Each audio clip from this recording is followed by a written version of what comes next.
সকাল 13টা বেজে 65 মিনিট হয়ে 82 সেকেন্ড আমাদের স্টোরে জমা হয়েছে। বাংলাদেশের হাড়ি পাতিলের ভিতর থেকে বিশ্ব খবর পড়ছি মোহাম্মদ খান বাহাদুর টয়লেট খা।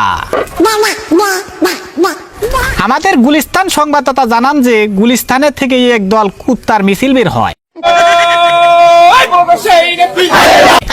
কুত্তাগুলো বাংলাদেশের প্রধানমন্ত্রীর কাছে গিয়ে বলেন আমরা আর কতকাল ল্যাংটা থাকবো।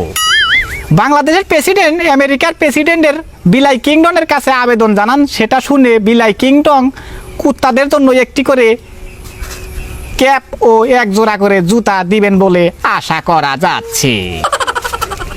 আমাদের এক স্টাফ রিপোর্টার হারে হারামজাদা জানান যে আফ্রিকা জঙ্গলে পিঁপড়ার সাথে হাতির এক বিশাল যুদ্ধ লেগে যায়। সেই যুদ্ধে পিঁপড়ার পায়ের নিচে পড়ে কয়েক হাজার হাতি মৃত্যুবরণ করে। ইতিমধ্যে একটি পিঁপড়ার পা ভেঙে যাওয়াতে তাকে ঘোড়ার গাড়িতে করে নাইজেরিয়া হাসপাতালে পাঠানো হয়েছে। মেডিকেল সংবাদদাতা জানান যে কিছুদিনের মধ্যেই সুস্থ শরীর নিয়ে পিঁপড়াটি দুনিয়া ত্যাগ করবে। এদিকে সখীপুরের সংবাদদাতা জানান যে সেখানে 3 জন মরা ব্যক্তিকে সাপে দংশন করেন। সেই মরা 3 জনকে আদম জুট মিলে ভর্তি করা হয়েছে।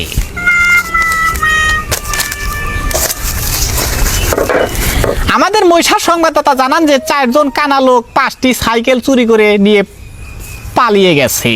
কিছুদিন পর 4 জন কানার যাবজ্জীবন ফাঁসি হয় এবং কানাদেরকে কচু গাছের সাথে ফাঁসিতে লটকানো হয়েছে।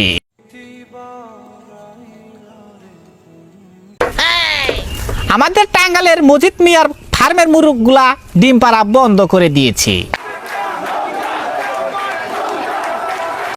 তারা গার্মেন্টস মালিকের কাছে দাবি জানান যে তাদেরকে যদি হাফ প্যান্ট অথবা ফরক না বানিয়ে দেওয়া হয় তাহলে তারা ডিম পারতে পারবে না মরে গেলেও আর একটাও ডিম দেবে না।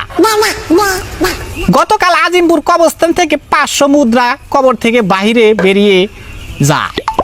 তাদের জিজ্ঞাসা করা হলে তারা বলে 1 সপ্তাহের মধ্যে কবরে টেলিভিশন না দিলে আমরা আর কবরে থাকবো না, এবং কি প্রতিদিন আমাদেরকে শরীর মেসেজ না করে দিলে আমরা কবরে একদিনও থাকবো না এবং ভূত হয়ে সারা জীবন মানুষকে দংশন করব।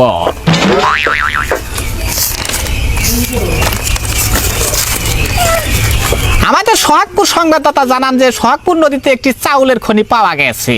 সেখানে নাকি কম করে হলেও 700 মেট্রিক টন চাউল রয়েছে। সেই চাউল উঠানোর জন্য ভারত থেকে 1 লক্ষ ডুবুরি ও জাপান থেকে 6 লক্ষ বিজ্ঞানীকে খবর দেওয়া হয়েছে।